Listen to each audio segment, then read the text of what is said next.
It's time for Talking Shit. Hi, I'm DeAndre. Welcome to another edition of Talking Shit. I am so glad to see you. We just did a podcast. We want you to please go to blackmanwithhands.podbean.com and look at some of our podcasts. Today we got a special treat. You're not going to believe this. But ladies and gentlemen, Heather is in the house. Hi. Once again, my friend is here. Hi. Hello. Boy, have we come a long way, huh? Uh-huh. Remember from squeezing together? It just felt like I was just like, here, come under my third stomach. And now we got some space here. Hi, how are you, darling?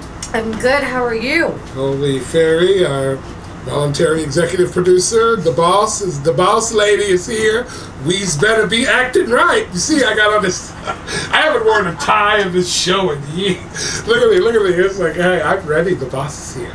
I'm good. I'm not just black. I'm a good black boy. I won't start that. How are you? I'm good. How are you? I'm good.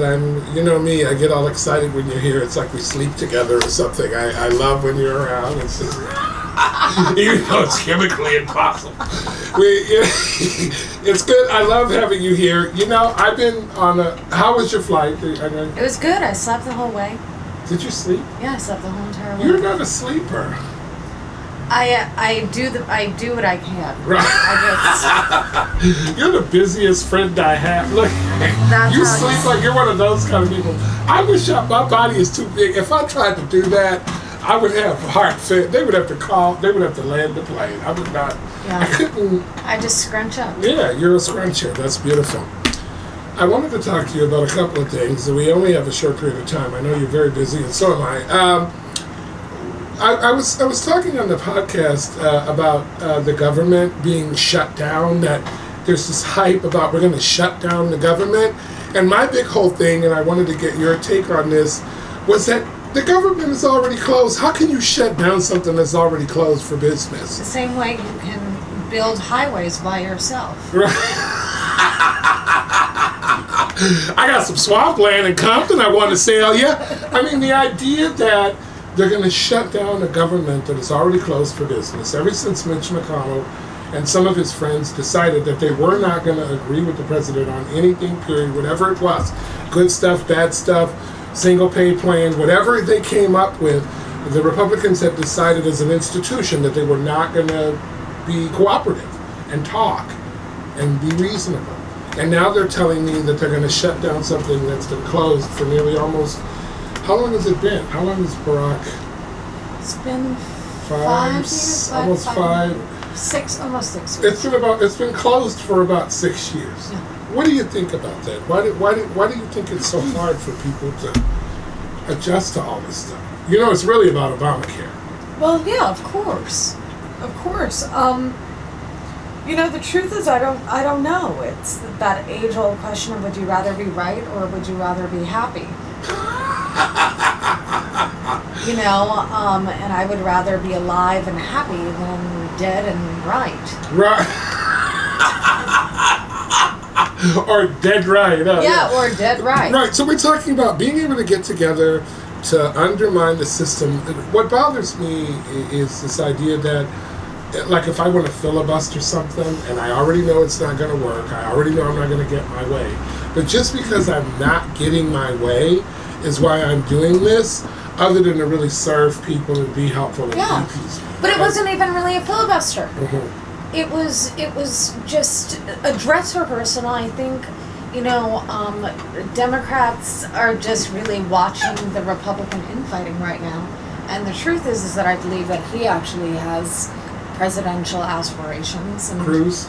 Yeah. Of course. You know, so he was doing that, was on his feet for over 20 hours, talked about how he bought sneakers, you know, and he didn't put on his boots of war, or whatever he calls it.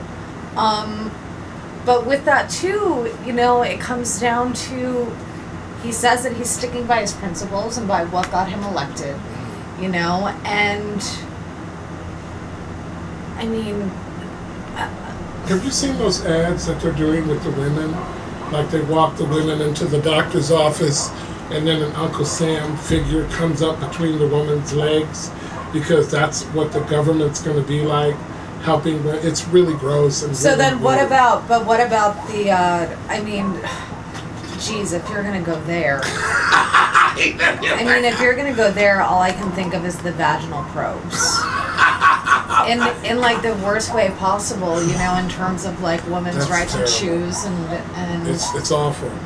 What do you think? I mean, do we live in a country where if we're the governing bodies of the country, and I don't agree with what you're saying, I'm going to shut down the entire apparatus just for the sake that I don't agree with you. Well, it's not like you're doing anything wrong to me, well, but I don't agree with you. You know what it's like? It's almost like if a child wants Little children. a little child wants a piece of cake, you know, and the mother's saying like not now, and he's like I want it, and the whole family's gathered, and he takes a tiny little fistful of cake, you know, and the mother's like, oh, now no one can have cake. Right. Just throws it out, just throwing the baby out with the bathwater. Yeah, that's what it is. You know, that's exactly what it is. But the truth is that it's not going to pass. You know, Obamacare is going to go on. It's the law of the land.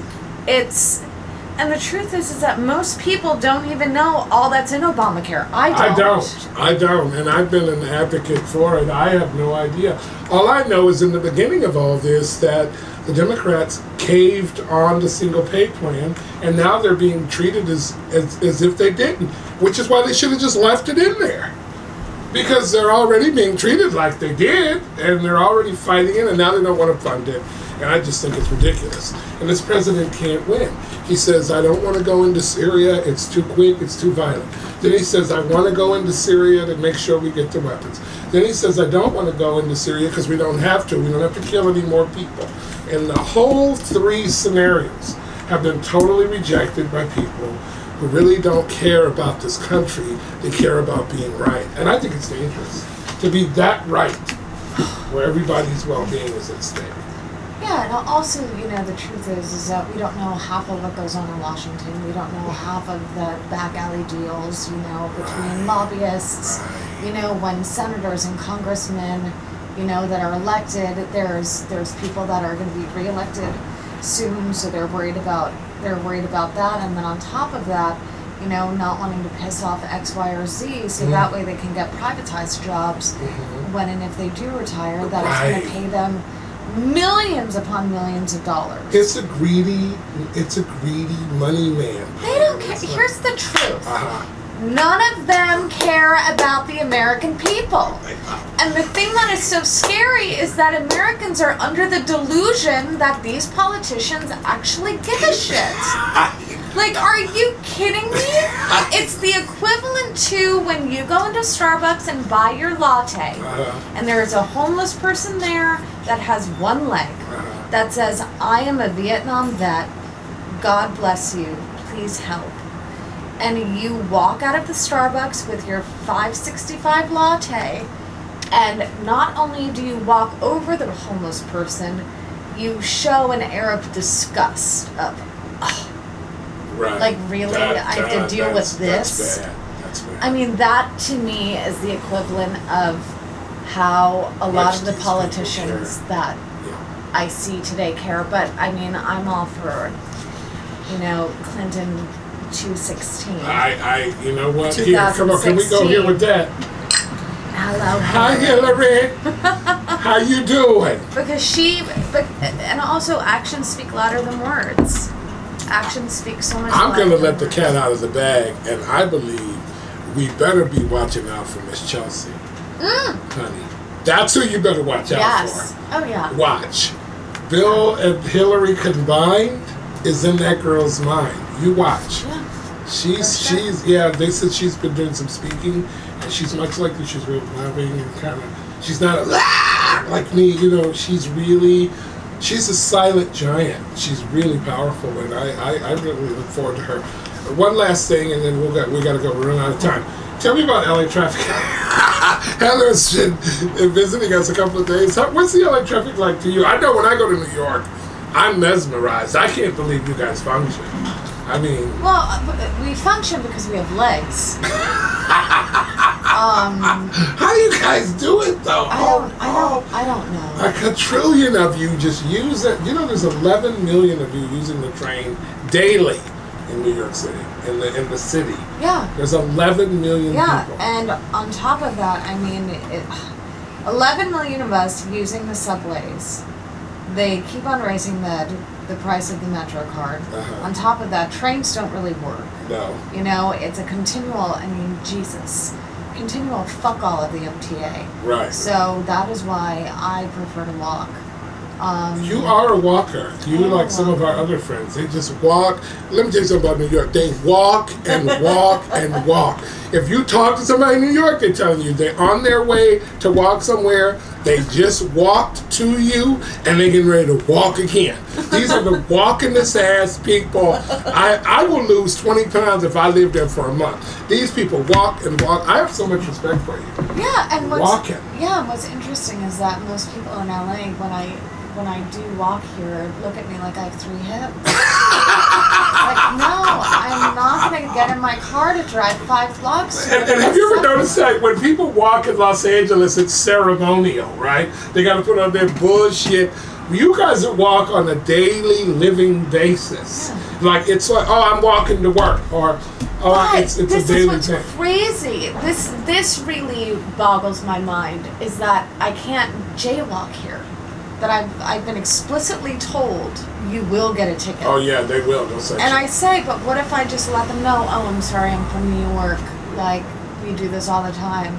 Like, no, they don't care. No, they don't. They will. And also, you need to keep your car wheels completely straight, or they give you a ticket. No, I don't know about that one, because you know, I got my storage area here. I don't know. No, I mean like when you park the car. Oh yeah. In California. Yeah. Especially, particularly in San Francisco, you have to make sure you park it so when you're headed down the hill, it has to be completely. No. This is so it has to turn toward the curb in case the car rolls back. That's in Frisco. I don't know what you're talking about here. I got a ticket one day in West LA because I paid the meter, but I was about 2 feet off of the marker on the ground. So they cited me for that. I took the time to pay that meter, so some cop couldn't go, well, if you took the time to pay the meter and the meter hasn't ran out, let me give you the benefit of the doubt because he's 2 feet off. They cited me for that. It's really sad. Okay, so what do you want to talk about? Is there anything going on with you that you want to talk about that's bugging the shit out of you besides how crazy we are here in LA? I'm really curious to see what's going to happen with Iran and the U.S. You know, I mean, the idea that there could be peace. How much money are we going to be able to make? How long have like the Beatles and John Lennon been singing about give peace a chance? Right. You know, I don't know if it's more rhetoric, like Obama said, you know, the other day at the UN. It's going to have to be followed up with action. The truth is, I mean, I don't know. What I'm grateful for is that I'm more interested in being in the trenches and being of service. So it doesn't. So I actually don't even have time to like sit back and bitch. You know, like look at these people and what are they doing? It's like I'm more concerned with like asking the like homeless person who's like, can I have $10? And me saying, I'm not going to give you $10, but if you are hungry, like you say you are, I'll like get you a burger. Yeah, because it's really weird when the government can take away money for food stamps, but they can't invest in keeping guns off the street, stuff like that. But with the food stamp thing, I will say, I do agree that they should be drug tested. That like individuals should be drug tested, i.e., like if you have heroin in your system, if you have crack in your system, if you have, I mean, I feel like that's fair. I could be wrong. The problem with that for me is that I see so much money that is so much more influential in so many other areas besides whether or not someone has done heroin. Could get a loaf of bread. Do you realize how much money it takes to blow up?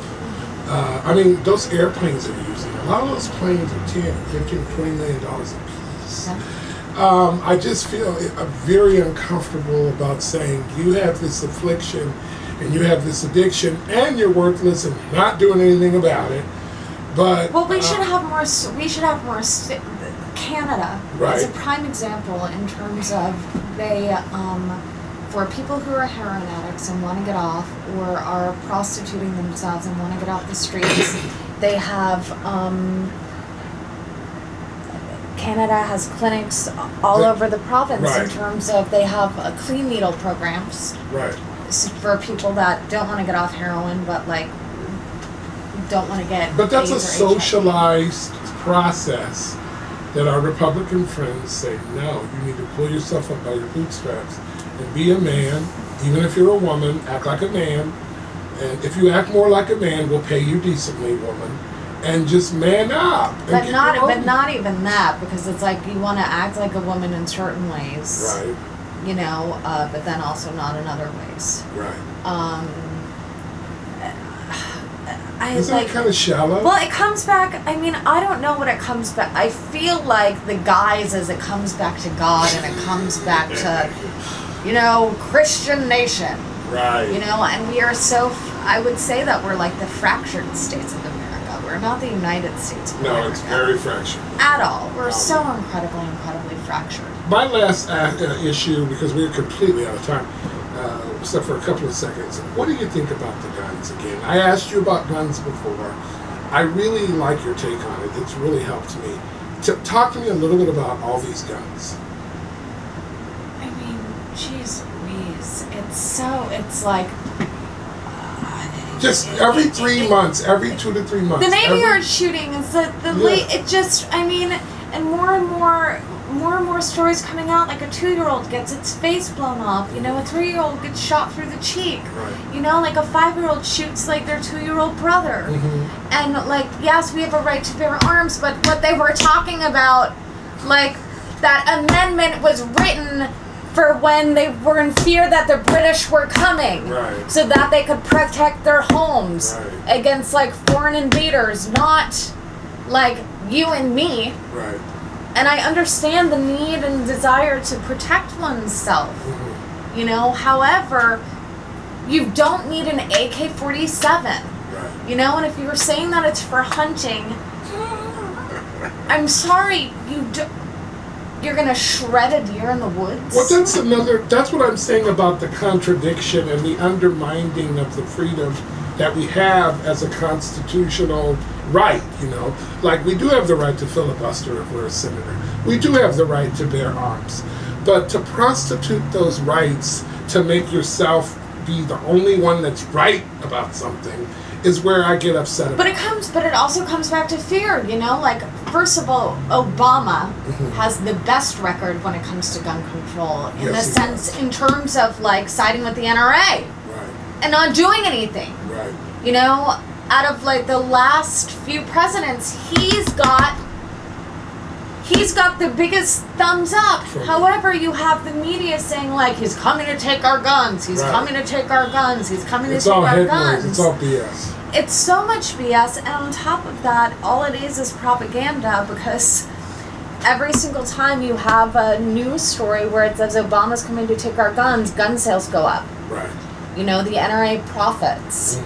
And the truth is, it's so sad to me that we live in a world that is so riddled with fear, that we think that we need these weapons, you know, and it's sad to me that individuals can feel so, and this is new, coming in my head right this second, you know, like, you believe in such a powerful God, yet you feel so powerless that, like, what? You need 20 to 25, like, assault weapons. Well, and they also talk about weapons of mass destruction. I think a weapon of mass destruction is having a certain type of weapon in anyone's country that outnumbers the amount of people that are in the goddamn country. There's more weapons in this country than there are people as far as those guns and the firearms. There's a lot of guns. They said there's a lot of guns out there. Yeah. I don't own a gun. I don't own a gun. I've never owned a gun. I don't. They just. I don't want a gun. I don't want a gun. I don't want a gun. I don't want a gun. Every once in a while, I think about Harry Reid and what he would look like if he owned a gun. Because I don't like Harry Reid that much. But anyway, I love you so much. You are a pillar of strength, hope, tranquility. I call her the. What do I call you? The fairy. You call me the holy fairy lady. The holy fairy lady or the mean white lady. I know. You said that I called you the mean white lady. I am the nice black person here at Talking Shit. I'm just Jessica Tandy. Here, give me a hug on camera. I love you so much. See you later, baby. Right. Thank you for coming. Anytime. Yeah.